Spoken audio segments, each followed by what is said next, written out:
بسم اللہ الرحمن الرحیم۔ ایسے ہی سچے قصوں کے لیے ہمارے چینل کو سبسکرائب کریں۔ آج فلسطین اور اسرائیل کے درمیان جو حالات ہیں، جس حالات سے امت مسلمہ آج گزر رہی ہے، آخر کیا وجہ ہے کہ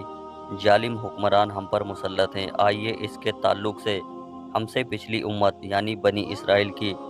ہلاکت کی مثال پر غور کرتے ہیں۔ بنی اسرائیل ہم سے پہلے اللہ کی چنندہ قوم تھی۔ اللہ نے اس میں انبیاء علیہ السلام بھیجے اور انہیں دیگر قوموں کی امامت کا ذمہ دیا، لیکن اس قوم نے گناہ اور مسیحت کیے، رب کو ناراض کیا، شرک کیا، اللہ کے دین میں بدعتیں ایجاد کی، اور سب سے بڑا جرم یہ کر بیٹھے کہ اللہ کے بھیجے انبیاء علیہ السلام کے قتل کو بھی اپنی زندگی کا آثار بنا بیٹھے۔ پھر اللہ کا عذاب ان پر یقینی ہوا، جس کے تعلق سے اللہ نے قرآن میں فرمایا، اور جب پہلے وعدے کا وقت پورا ہو گیا تو ہم نے ایسے لڑاکو بندے ان پر حاوی کر دیے جو بہت مضبوط تھے لڑائی میں، اور ایسے تم سے کہ تمہارے گھروں میں جا گھسیں۔ اس آیت میں پہلے وعدے سے مراد مفسرین لکھتے ہیں کہ یہ بخت نصر بادشاہ کا زمانہ تھا، جب یہودیوں کو اللہ نے دنیا کی امامت کے لیے چنا تو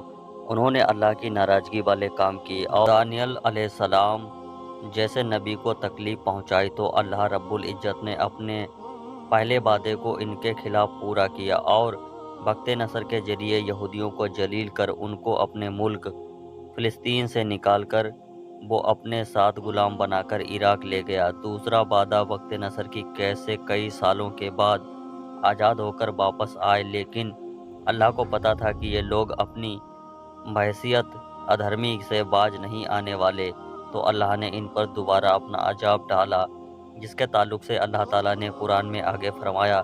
دوسرے وعدے سے مراد جب یہودیوں کو اللہ نے بخت نصر کی قید سے آزادی دے دی، لیکن پھر بھی یہ اپنی بحیثیت سے تابعین نہ ہوئے اور انہوں نے وہی سلوک کیا، یعنی اللہ کے ایک اور نبی عیسیٰ علیہ السلام کے قتل کا منصوبہ کیا۔ اللہ نے اس منصوبے میں ان کو ناکام کیا، عیسیٰ علیہ السلام کو دنیا سے اٹھا لیا، اور آپ کے جانے کے بعد 70 سال بعد اللہ نے یونان کے بادشاہ ٹائٹس کے ہاتھوں بنی اسرائیل پر ایسا قہر ڈھایا، انہیں کم سے کم 1900 سال کے لیے فلسطین کی سرزمین سے ہلاک کر دیا۔ ٹائٹس نے بنی اسرائیل پر اس شدید طرح سے حملہ کیا کہ یہ قوم 1924 تک کہیں بس نہ سکی، پوری دنیا میں 1900 سال تک بھٹکتے رہے، جس کو آج کے نام سے بھی جانا جاتا ہے، یعنی اللہ نے انہیں پوری دنیا میں ذلیل اور رسوا کیا۔ یہ قوم ملت زندگی جیتی رہی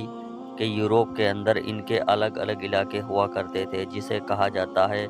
مطلب جانوروں کے رہنے کی جگہ یہودی رکھے جاتے تھے، لیکن ان کا عرص اور فتنہ ایسا ہے کہ اس قوم میں کبھی اللہ کی نافرمانی سے توبہ نہیں کی۔